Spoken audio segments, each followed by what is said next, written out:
இன்றைக்கி ஈஸியாக ஒரு டிஷ் பண்ணலாம் வாங்க. நானும் என் ஹஸ்பண்டும் வீட்டில் வெஜிடபிள்ஸ் இல்லைன்னு சொல்லிட்டு கடைக்கு போயிட்டு எல்லாமே வாங்கிட்டு வந்திருந்தோம். அப்போ குக்குடு ப்ராடக்ட்டோட ஒரு பவுச் வாங்கிட்டு வந்திருந்தோம். மதுரை சுக்கா மசாலா. சரி ஓகே இதை செஞ்சு பார்க்கலாம். ரொம்ப ஈஸின்றாங்களே, சரி ட்ரை பண்ணலான்னு சொல்லிட்டு தான் வாங்கிட்டு வந்திருந்தோம். ஆனால் உண்மையிலே ரொம்ப ஈஸியாகவும் இருந்துச்சு, பயங்கர டேஸ்ட்டாகவும் இருந்துச்சு.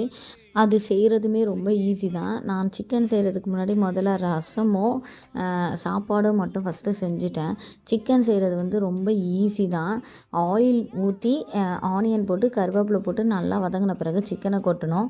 அந்த பவுச் பின்னாடியே வந்து இன்ஸ்ட்ரக்ஷனும் கொடுத்துருக்காங்க, அதுக்கேற்ற மாதிரி செய்யணும். 1/2 kg சிக்கனுக்கு அந்த ஒரு பவுச் வந்து யூஸ் பண்ணிக்கலாம். சிக்கன் போட்டு ஒரு டைம் நல்லா மிக்ஸ் பண்ணதுக்கப்புறம் அந்த பவுடர் போட்டு தேவையான அளவு தண்ணி மட்டும் ஊற்றிட்டு நல்லா வேக வச்சாலே போதும். உண்மையிலேயே நல்லா இருந்துச்சு. நான் சால்ட்டு கூட ஆட் பண்ணல.